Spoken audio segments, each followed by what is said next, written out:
TV নাটকের জনপ্রিয় মুখ তানজিম সাইয়ারা তটিনী। অল্প সময়ের ক্যারিয়ার হলেও ছোট পর্দার কাজ দিয়ে প্রশংসিত হয়েছেন। কাজ করতে গিয়ে ইয়াশ রোহানের সঙ্গে রোমান্টিক নাটকের আলোচিত জুটি হিসেবে পরিচিতি পেয়েছেন। পর্দায় তাদের দুজনের রসায়ন দর্শকের হৃদয় ছুঁয়ে গেছে। চলতি সময়ের এই দুজন তারকাকে জড়িয়ে গুঞ্জনেরও শেষ নেই। কেউ কেউ বলেন তারা পর্দা ছাপিয়ে বাস্তবেও প্রেম করছেন। আসলেই কি ইয়াশ ও তটিনী প্রেম করছেন? বিষয়টি নিয়ে কিছুদিন আগেই তটিনী বলেছিলেন, আমাদের অনস্ক্রিন কেমিস্ট্রিটা, পর্দার রসায়ন এতই ভালো, দর্শক এতই পছন্দ করেন, সেই কারণেই মানুষ মনে করেন দুজনের মধ্যে কিছু আছে। বাট এরকম কিছুই না। এবার এক সাক্ষাৎকারে তিনি বললেন, ইন্ডাস্ট্রিতে আমার কোনো বন্ধু নেই। ইয়াশ, রোহান ভাইয়ার সঙ্গে আমার সম্পর্ক খুব ভালো, কিন্তু বন্ধু যে বিষয়টা, ওই রকম আসলে ইন্ডাস্ট্রিতে কেউ নেই। তিনি আরও বলেন, আপনি যদি কিছু না করে থাকেন তাহলে কোনো ভয় থাকবে না।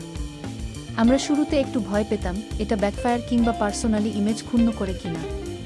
পরে আমাদের মনে হলো মানুষ যদি এটা বলে আনন্দ পায়, পাক, সমস্যা নেই।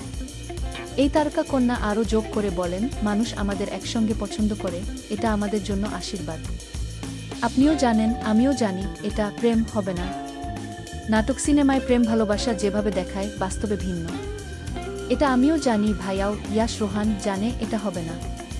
এগুলো নিয়ে কিছু ভাবি না।